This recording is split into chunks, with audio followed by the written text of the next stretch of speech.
I think philosophically it's a statement for us as a country that we've come a long, long ways. And I think we've overlooked the African American men for so long in this country, and the intelligence, and there's a whole bank of people there that we haven't tapped. I think it's a good thing. Let's just hope he can do what he says. Or at least try. If he tries, that's more than we've seen in a long time. He's made a lot of promise, and in my opinion, if he just gets half of it done, he'll be a shoo-in for the next 4 years after that. No doubt. My opinion. No doubt. And he really, I'm hoping he can't be any worse than Bush was. Oh, stop. Oh, stop it, John. No, I'm sorry. Well, I don't like Bush. Yeah. He's lousy. Put us in war. In some ways it's good, but other ways it's probably not. What ways is it good? Well, I think obviously from a racial standpoint, I think it's a very good thing. I don't necessarily agree with a lot of Obama's stances on some social issues.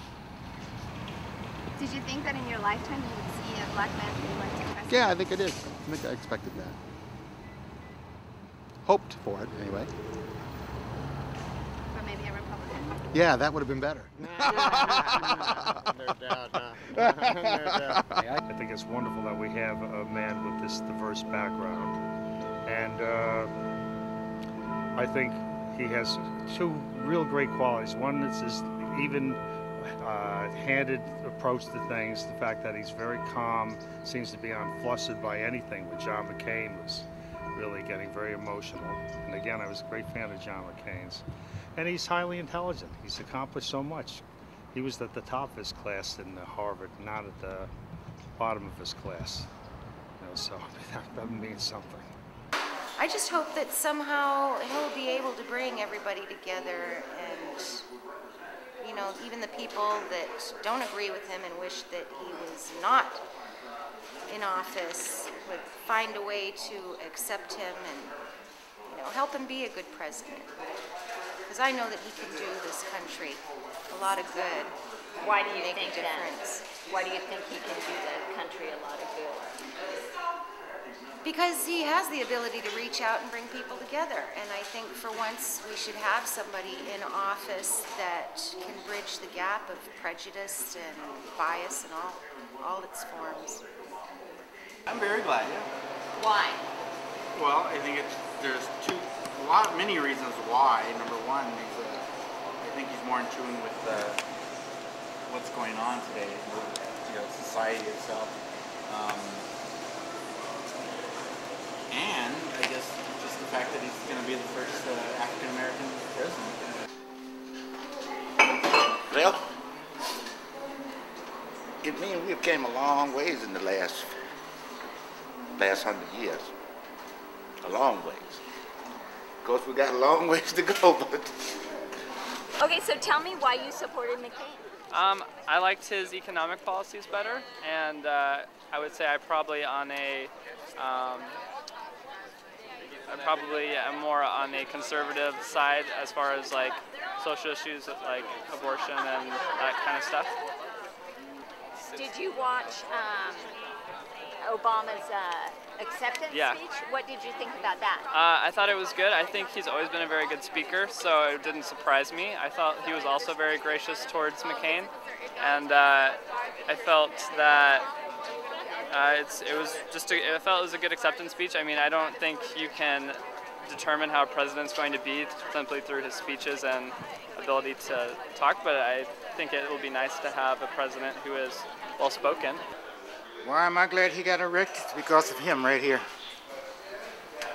Who's that? That's my great-granddad. Okay. He was born a slave. I was 13 when he died. So when I talk about slavery, I know what it's all about. This is all for him. The family has waited 143 years, if I'm exact, for this to happen. I never thought I'd see it in my lifetime, but it happened. I'm here to see that. I've seen the man walk on the moon, I've seen all of that. But this right here is the crowning achievement for him. He's not here, but I'm here.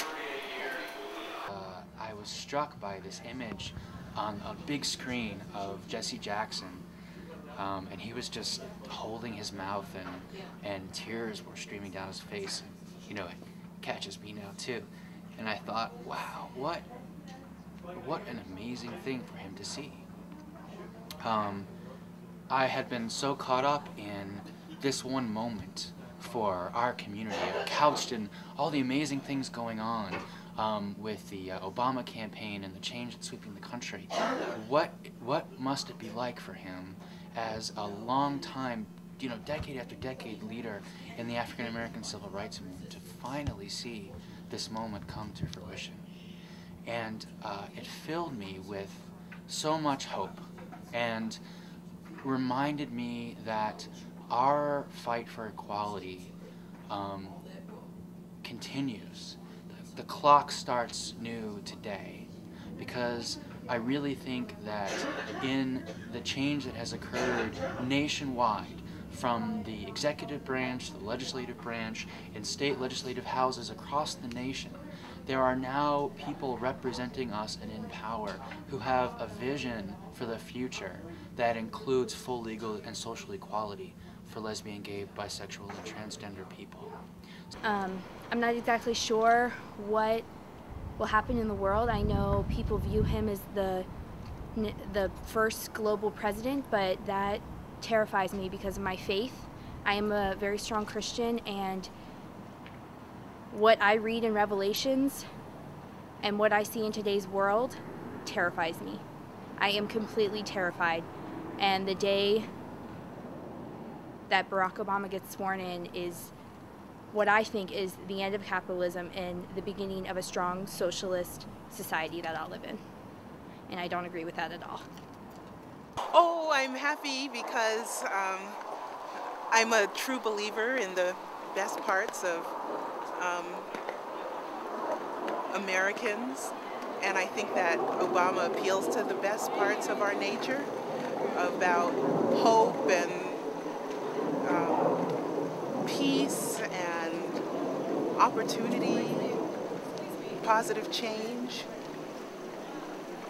And I feel great because so many other Americans believe that along with me. I feel like his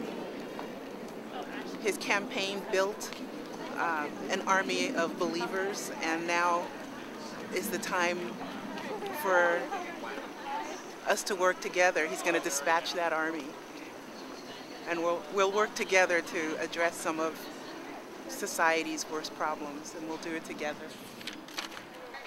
That kind of division is that we often believe we have is not necessary.